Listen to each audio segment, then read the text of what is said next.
Chapter 5 of your book. This one is all about highways and freeways. So now you've mastered how to drive in rural areas or small urban centers, residential roads, things like that. And now you're going up to higher speeds. Okay, so I mentioned blind spots a little bit. So this is really key and important, especially when you're going at higher speeds. When you're on highways, vehicles can be coming up faster than you are. Say you're traveling at 90 on the highway and it's getting a little dark, but the guy beside you is doing 110. You looked in your mirror and he was way back there, and then you look again as you're about to move your car and all of a sudden he's beside you. That can definitely happen when you're on highways and traveling at higher speeds. So you always got to make sure you're paying attention to the drivers around you as you're driving, but really key important when you're about to do a lane change, being aware of those other vehicles and checking those blind spots are really important to avoid bumping into each other, into other vehicles. So this video will show you exactly what a blind spot looks like on your vehicle. Drivers who scan well see potential dangers early enough to avoid crashes.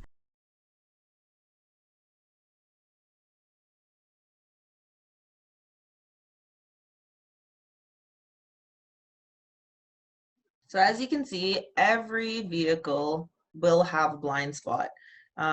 Just depends on your vehicle, how big your mirrors are, things like that.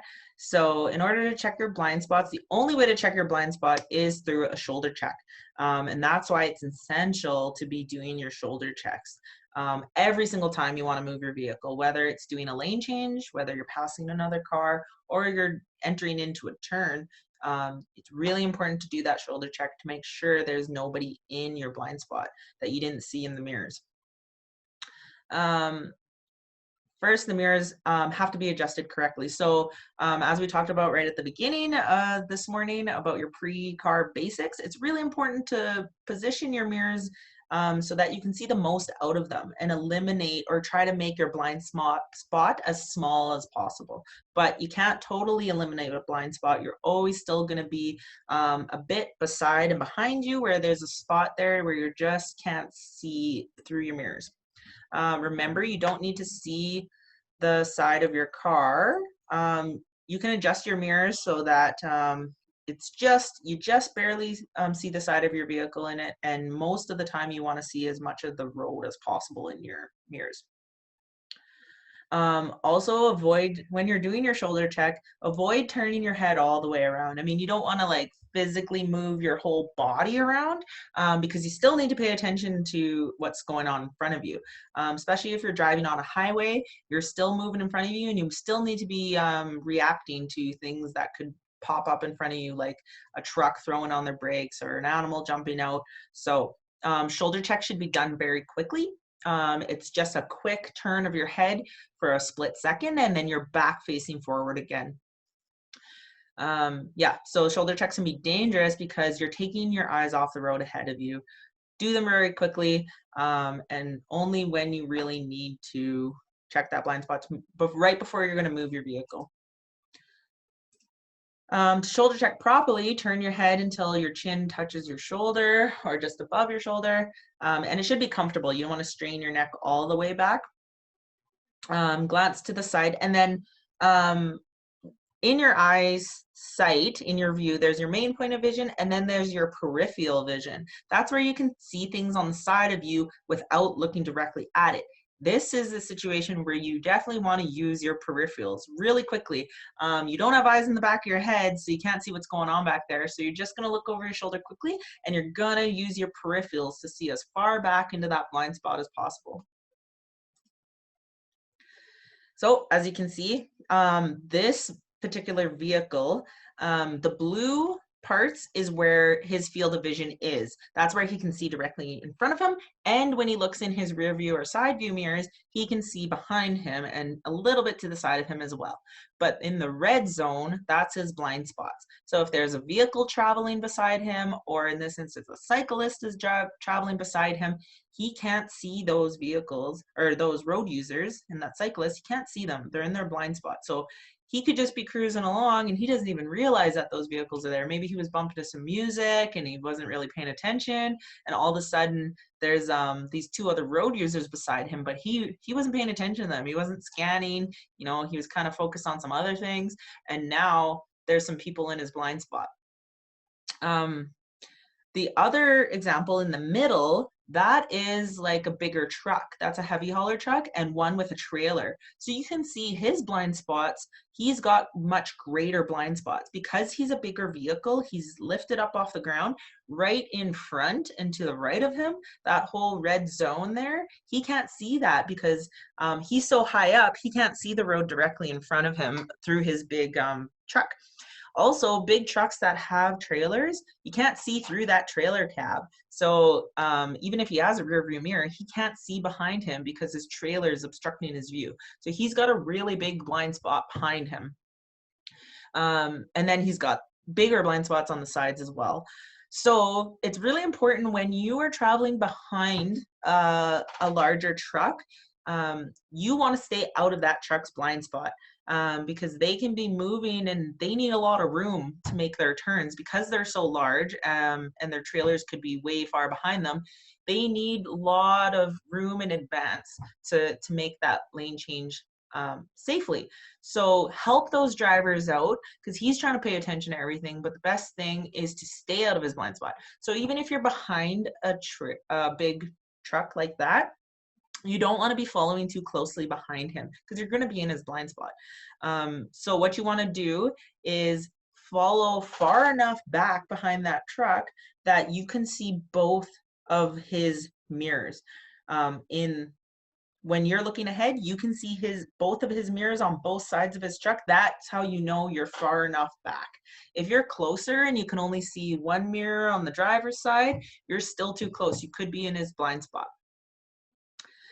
The last example there is for the field of vision is that's a sports car, and he has his interior mirror, his right-hand mirror, but it could be a situation where his mirror isn't adjusted perfectly in the middle, so he hasn't optimized it to reduce his blind spot.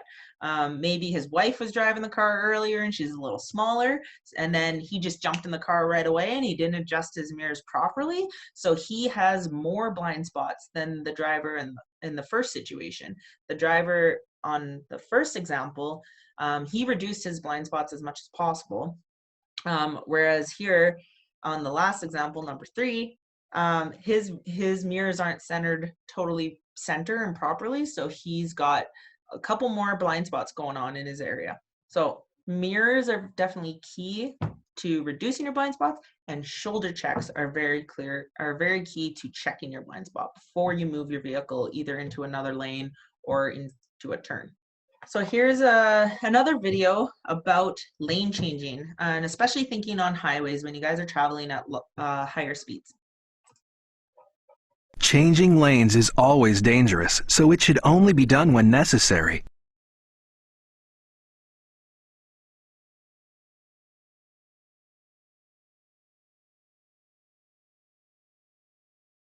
Okay, so that showed how to pass other vehicles. So passing on a 2-lane highway is usually the easiest or safest because as you can see, this highway has the yellow line, which means traffic's moving in the same direction and it's divided. So you're not going to have to cross into the path of oncoming traffic. These situations are usually not so bad. Just make sure that you're always making sure of the vehicles around you because you guys are all traveling in the same direction. And in this situation, the line's broken, so he's permitted to pass in this area. When you want to pass another vehicle on a 2-lane road, pass vehicles only when the way ahead is clear and when passing is permitted. Make sure that you have that broken yellow line. Shoulder check for vehicles to make sure they're not in your blind spot. Turn on your left signal, and then you must also be very mindful that even when you're passing somebody, you cannot exceed the speed limit. So you might see this often where road users, they want to pass really quickly in order to be safe. So they step on the gas and they end up doing 130, 140 when the speed limit's 100. That's still not allowed. You still need to be able to do your pass safely and not surpass the speed limit. So if you were caught by a police officer and he asks you, okay, why were you going so fast on the highway? And you say, well, I was trying to pass that guy. I didn't leave myself enough room, and so I had to speed up. That's not a good enough excuse. He's still going to issue you a ticket, and you're still disobeying the law or breaking the law. You cannot exceed a speed limit even when you're passing.